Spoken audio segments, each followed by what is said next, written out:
السلام علیکم، میں خان اکبر ہوں اور آپ دیکھ رہے ہیں میرا یوٹیوب چینل۔ آج کی ویڈیو بہت اہم ہے سعودیہ میں رہنے والے حضرات کے لیے، اور فائنل ایگزٹ کے بارے میں ہے جو کہ خروج نہائی پر جانا چاہتے ہیں یا انہوں نے لگوا رکھا ہے اور وہ سفر نہیں کر پا رہے اس کرونا کی وجہ سے۔ چلتے ہیں خبروں کی طرف۔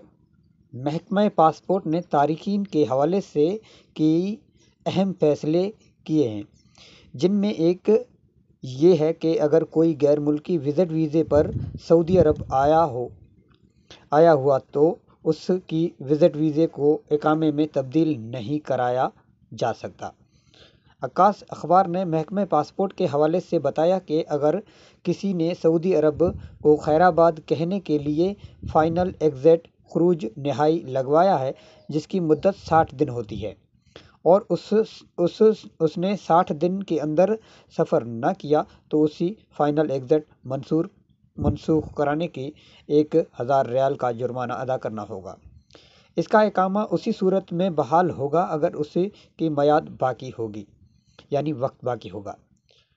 محکمہ پاسپورٹ نے واضح کیا ہے کہ اگر کوئی غیر ملکی خروج ودود ایگزٹ ری انٹری پر سعودی عرب سے باہر گیا ہوا ہے، وقت مقرر کے اندر واپس نہ آیا تو اسی صورت میں وہ 3 برس تک سعودی عرب میں واپس نہیں آ سکتا۔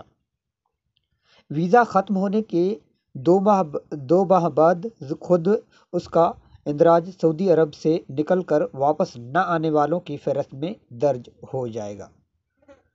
اس کے لیے محکمہ پاسپورٹ سے رجوع کرنے کی ضرورت نہیں ہوتی۔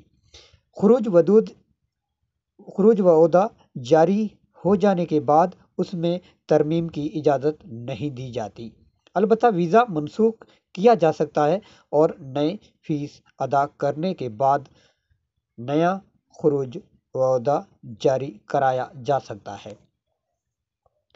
محکمہ پاسپورٹ کا کہنا ہے کہ اگر کسی شخص کے اقامے کی توسیع میں تاخیر ہو گئی ہے تو اقامہ ختم ہونے کے 3 دن بعد اس پر جرمانہ ہوگا۔ مملکت سے بے دخلی کے بھی ہو سکتی ہے۔ پہلی مرتبہ اقامے میں بروقت توسیع نہ کرانے کا جرمانہ 500 ریال، دوسری مرتبہ تاخیر پر 1000 ریال اور تیسری مرتبہ تاخیر پر مملکت سے بے دخلی کی سزا ہوگی۔ محکمہ پاسپورٹ کا یہ بھی کہنا ہے کہ اگر گھریلو ملازمین کی ایک کفیل سے اسپانسر سے دوسرے کفیل سے اسپانسرشپ میں منتقلی کی فیس ضروری ہے، یہ منتقلی کی تعداد کے حوالے سے بڑھتی جاتی ہے۔